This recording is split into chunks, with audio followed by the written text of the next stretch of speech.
Assalamualaikum warahmatullahi ta'ala wabarakatuh. Ketemu lagi di channel Indra Edu. Nah, untuk hari ini kita akan belajar bareng lagi meneruskan materi pendidikan Pancasila kelas 10. Masih di bab pertama, pembahasannya tentang Pancasila. Adapun subbab pembahasannya yaitu unit 4, di mana pembahasan unit 4 itu adalah tentang proyek gotong royong kewarganegaraan. Baik, kita akan mengetahui tujuan pembelajaran. Nah, pada unit ini kalian diharapkan dapat menginisiasi sebuah kegiatan serta menerapkan tujuan dan target bersama. Selain itu juga mampu mengidentifikasi kekurangan dan kelebihan masing-masing anggota kelompok untuk memenuhi kebutuhannya. Kalian juga diminta untuk mampu menganalisis hal-hal penting dan berharga yang dapat diberikan kepada masyarakat luas yang membutuhkannya dalam skala negara dan juga kawasan. Terakhir, mampu menerapkan nilai-nilai Pancasila dalam kehidupan keseharian sesuai dengan perkembangan dan konteks peserta didik. Nah, itu adalah tujuan pembelajaran dalam pertemuan kali ini. Nah, pembahasan yang pertama yaitu tentang konsep gotong royong ya. Bagaimana sih gotong royong itu secara konsepnya? Nah, apakah pernahkah kalian mendengar kata gotong royong? Pasti sering mendengar gitu ya, tapi tidak jarang atau tidak sedikit dari kita mengetahui apa sih makna dari gotong royong tersebut atau apa sih pengertian dari gotong royong tersebut. Ataukah kalian pernah ikut gotong royong? Nah, gotong royong itu merupakan identitas dan kekayaan budaya Indonesia. Maka ada pepatah yang menyebutkan bahwa berat sama dipikul, ringan sama dijingjing. Apa arti dari kata pepatah tersebut? Nah, pepatah ini ya, pepatah dari berat sama dipikul, ringan sama dijingjing ini memiliki makna bahwa pekerjaan berat ya, bahwa pekerjaan berat jika dilakukan secara bersama-sama maka akan terasa ringan gitu ya. Nah, pepatah ini dapat menggambarkan makna dari gotong royong. Lalu apa sih yang dimaksud dengan gotong royong itu? Mari kita simak materi selanjutnya. Nah, kita sebagai makhluk sosial, manusia itu tidak dapat hidup sendiri, yaitu manusia senantiasa membutuhkan bantuan orang lain. Hal ini menjadi fitrah manusia. Oleh karena itu, dalam kehidupan bermasyarakat diperlukan adanya kerjasama, gotong royong, dan sikap saling membantu untuk menyelesaikan berbagai permasalahan hidup. Nah, gotong royong artinya mengangkat beban secara bersama-sama agar beban tersebut itu menjadi ringan gitu ya. Nah, sedangkan dalam KBBI bahwasanya kata gotong royong itu bermakna bekerja bersama-sama atau tolong menolong, bantu membantu. Nah, kata gotong royong sendiri itu berasal dari bahasa Jawa yaitu gotong dan royong, di mana gotong itu artinya pikul atau angkat, sedangkan royong itu artinya bersama-sama. Nah, sebetulnya ada dua jenis gotong royong, yaitu gotong royong tolong menolong, yaitu kegiatan gotong royong tolong menolong bersifat individual, dan juga gotong royong kerja bakti, di mana gotong royong kerja bakti ini merupakan kegiatan gotong royong kerja bakti biasanya dilakukan untuk mengerjakan suatu hal yang sifatnya atau kepentingan umum. Jadi sekali lagi ada dua jenis gotong royong. Yang pertama adalah yang bersifat individual, yang kedua adalah yang bersifat kepentingan umum, artinya secara berkelompok gitu ya, untuk kepentingan umum.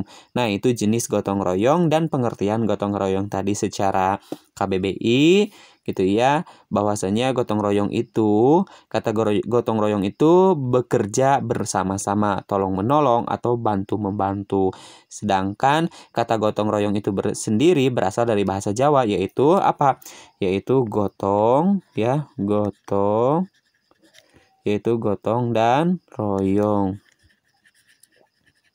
Oke. Materi berikutnya, gotong royong memiliki makna penting, diantaranya adalah 1. Gotong royong dapat merekatkan dan menguatkan solidaritas sosial. Ini yang pertama. Yang kedua, gotong royong dapat melahirkan sikap kebersamaan, saling tolong-menolong, dan menghargai perbedaan. Yang ketiga, gotong royong dapat meringankan beban orang lain. Yang keempat, gotong royong mampu mengurangi kesalahpahaman.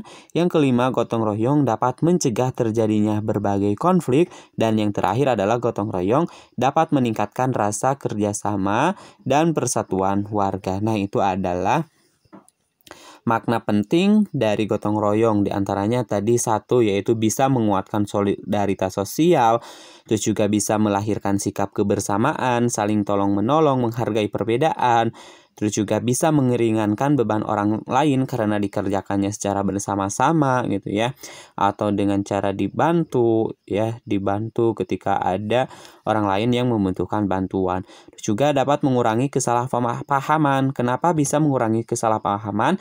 Karena gotong royong itu kan dikerjakannya secara bersama-sama, berarti otomatis tidak ada yang atau tidak mungkin itu sedikit kesalahpahamannya itu ya, karena itu dikerjakannya itu secara dibagi-bagi gitu ya, tugasnya dibagi-bagi tugas supaya bisa cepat selesai dan tidak ada kesalahpahaman nantinya. Terus juga bisa mencegah terjadinya konflik, dan yang terakhir adalah meningkatkan rasa kerjasama persatuan warga. Nah, gotong royong tidak hanya sebatas pada kegiatan bersama yang bersifat fisik saja, akan tetapi dapat berupa kerjasama non-fisik. Seperti apa? Seperti mencari solusi bersama atas sebuah persoalan, memberikan gagasan atau ide, lalu memberikan bantuan dan juga lain-lain. Nah, contoh praktik gotong royong.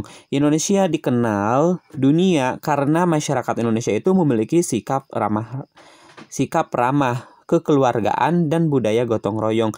Nah, sejak lama budaya gotong royong telah mengakar di bumi Indonesia. Sartono Kartodirjo menyebutkan bahwa gotong royong itu merupakan budaya yang telah tumbuh dan berkembang dalam kehidupan sosial masyarakat Indonesia yang diwariskan secara turun-temurun. Jadi sekali lagi, bangsa Indonesia itu dikenal oleh dunia itu karena masyarakat Indonesia itu memiliki sikap yang ramah tamah. Terus juga selain sikap yang ramah, Indonesia pun memiliki sikap kekeluargaan dan terutama adalah budaya gotong royong, ya, budaya gotong royong. Nah, contoh dari praktik gotong royong di masyarakat, salah satu contohnya adalah misalnya di Jawa dikenal dengan istilah sambatan, di mana sambatan ini merupakan tradisi untuk meminta pertolongan kepada warga masyarakat untuk membantu keluarga yang sedang membutuhkan bantuan. Seperti apa? Seperti membangun dan memperbaiki rumah, juga membantu hajatan perkawinan, upacara kematian, dan kepentingan-kepentingan lain yang membutuhkan bantuan orang banyak. Yang kedua, di Toraja, Sulawesi Selatan, tradisi gotong royong itu disebut dengan arisan tenaga, di mana arisan tenaga ini yaitu kerja bakti bergilir untuk menggarap sawah atau ladang milik warga. Nah, di suku Dayak Kalimantan juga melakukan tradisi yang kurang lebih sama yang disebut dengan tradisi Shah Island. Nah, untuk pembahasan selanjutnya yaitu bab 2 atau bagian kedua, di mana bab 2 atau bagian kedua itu pembahasannya adalah tentang Undang-Undang Dasar Negara Republik Indonesia tahun 1945. Sekian kami akhiri, semoga bermanfaat. Sampai jumpa di video pembahasan selanjutnya. Assalamualaikum warahmatullahi wabarakatuh.